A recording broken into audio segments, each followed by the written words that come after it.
Hello అండి అందరికీ. This is Navyasri అండి. నేను వచ్చేసి వాళ్ళ చికెన్ బిర్యానీ చేశాను. సో ఎలా చేశానో ప్రాసెస్లోకి వెళ్దాం పదండి. ముందుగా చికెన్ని మంచిగా శుభ్రం చేసుకోవాలండి. 1.5 kg చికెన్ తీసుకున్నాను.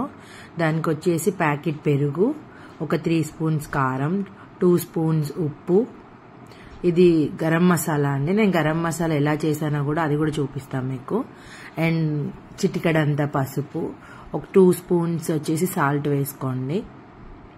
4 పచ్చిమిర్చీలు ఇట్లా పొడుగ్గా కట్ చేసుకొని వేసుకోండి. పుదీనా బాగా వేసుకోండి, ఫ్లేవర్ అనేది చాలా బాగుంటుంది అనమాట. కొంచెం ధనియాల పొడి అండ్ బిర్యానీ ఆకు, ఒక 1 లెమన్ మొత్తం పిండుకోండి, చాలా టేస్టీ ఉంటుంది. దీంట్లో కొంచెం ఆయిల్ కూడా పోసుకోవాలి. కొంచెం ఆయిల్, కొత్తిమీర అన్నీ వేసుకొని కలుపుకొని ఒక 1 అవర్, మినిమం 1 అవర్ మ్యాగ్నేట్ చేసుకోండి.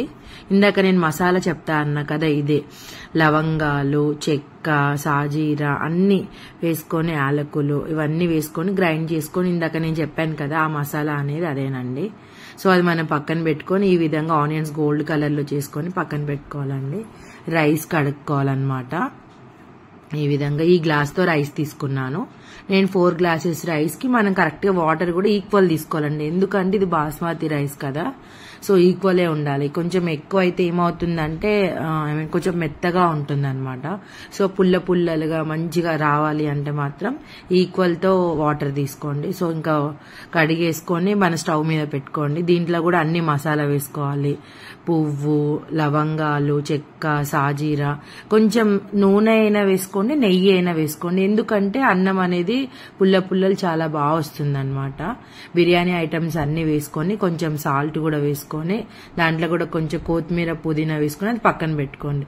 ఇటు సైడ్ ఇందాక మిగిలిన ఆయిల్ ఉంది కదా, దాంట్లోనే మనం మ్యాగ్నేట్ చేసిన చికెన్ ని వేసుకొని ఈ విధంగా కలుపుకోవాలన్నమాట. దీన్ని మీడియం ఫ్లేమ్ లో పెట్టుకొని ఒక మినిమం ఒక 15 to 20 minutes కుక్ చేసుకోండి. ఆయిల్ అనేది పైన ఇట్లా పేరుకోవాలన్నమాట. అప్పటి వరకు దీన్ని కుక్ చేసుకోండి. మనకి ఇటు సైడ్ రైస్ కూడా ఉడుకుతూ ఉంటుంది. రైస్ ని కూడా మనం అప్పుడప్పుడు ఇట్లా కలుపుతూ ఉండాలి. కలపకపోతే ఏమవుతుందంటే మెత్తగా అయిపోతుంది అనమాట. కొంచెం కలపడం వల్ల పుల్లలు మంచిగా ఉంటుంది అనమాట, లైక్ ఏ రెస్టారెంట్ టైప్. సో చూడండి ఆయిల్ ఎలా పేరుకుందో. ఈ విధంగా పేరుకున్నాక గ్యాస్ అనేది ఆఫ్ చేసేసేయండి. మనకి ఇంతలోనే రైస్ కూడా ఇంకా పుల్లలు అవుతూ ఉంటది.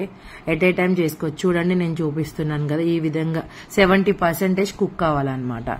సో 70% కుక్ అయితే మనం ఇంకా రైస్ ను కూడా మనం ఆఫ్ చేసేసుకోండి. ఇంకా మనం రెండింటిని ఇట్లా కర్రీ మీద మొత్తం రైస్ అంతా వేసుకోండి. నేను వేస్తున్నాను కదా, ఈ విధంగా మొత్తం ఇట్లా వెడల్పుగా వేసుకోండి. ఈ విధంగా వేసుకోండి. మనం ఇందాక ఫ్రైడ్ ఆనియన్స్ చేసాం కదా, ఫ్రైడ్ ఆనియన్స్ ఒక 1 or 2 స్పూన్స్ ఇట్లా నెయ్యి వేసుకోండి.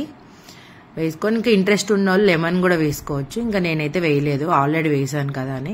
ఇప్పుడు కూడా లెమన్ వేస్తే బాగుంటుంది, అది మీ ఇంట్రెస్ట్. కొంచెం కొత్తిమీర, పుదీనా అన్ని వేసుకొని చాలా చిన్న ఫ్లేమ్ లో పెట్టుకోండి. ఇది వచ్చేసి జస్ట్ ఒక 20 minutes కుక్ చేయండి. చాలా టేస్టీ ఉంటుంది అనమాట. సో మూత మీద కొంచెం ఇట్లా వెయిట్ వాటర్ పోసి పెట్టడం వల్ల ఏంటంటే స్మెల్ అనేది బయటికి పోదు, మంచిగా కుక్ అవుద్ది అనమాట. చూడండి 20 minutes తర్వాత చూస్తే కుక్ అయిపోయిందండి. Chicken biryani is ready. నేను ఇంతకు ముందు చికెన్ దమ్ బిర్యానీ కూడా చేశాను, దాని వీడియో కూడా దీని కింద లింక్ ఇస్తాను, అది కూడా ఒకసారి చూడండి. చికెన్ దమ్ బిర్యానీ ఎలా చేయాలో. ఇది వచ్చేసి చికెన్ బిర్యానీ అనమాట. ఇంకా దీనిలోకి చికెన్ పులుసు, కొంచెం గ్రేవీ ఉండాలి కదండి.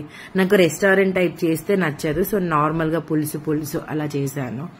సో ఇంకా ఫైనల్ గా చికెన్ బిర్యానీ